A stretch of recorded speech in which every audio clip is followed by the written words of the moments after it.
Paradox problems are my favorite critical or logical reasoning question type because they're so much fun to solve. So what's a paradox? Basically, it's a situation in which two pieces of information or facts don't add up. They don't make sense together. And the question is asking you to explain how two seemingly conflicting pieces of information can coexist. Paradox problems are different from classic traditional critical or logical reasoning problems in that you don't identify facts and conclusion in the premise and then brainstorm assumptions. Instead, in the premise, you identify the paradox, which may be given to you in the question, and then brainstorm explanations. So how do you know you have a paradox problem? There are a lot of context clues for paradox questions, including, for example, of course, the word paradox and its synonyms, conflict, contrast, and of course, discrepancy, verbs like account, explain, reconcile, resolve, and what appears to be the favorite among exam writers, the phrase surprising findings. How do you solve a paradox problem? Here's where you have to get creative.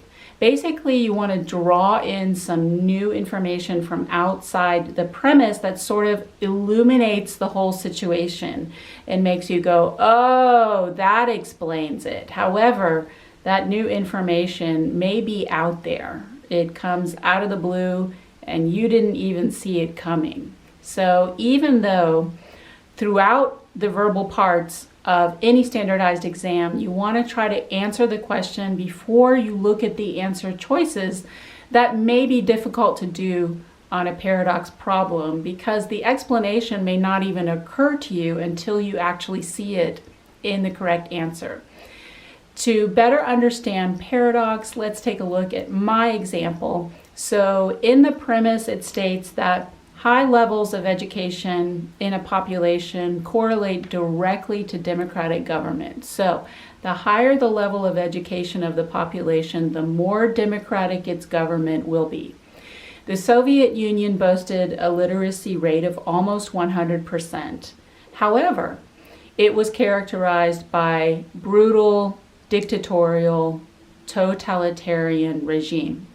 How is that possible? If we accept everything in the premise as fact, it is a fact that high levels of education correlate to democracy. How is it possible that that was not the case in this situation? So here's where we want to draw in new information that was not stated in the premise, and that explanation would be brute force, police state, military might. In other words, the fear of physical violence that kept the population in check despite its high levels of education. So that's an example of a paradox problem. To read more in detail, including another example with answer explanations, please visit my website. I include the link in the description. And to book a private lesson with me, please also visit my website. The contact information is also in the description. I've worked online with people from all over the world, and I'd love to work with you. Take care.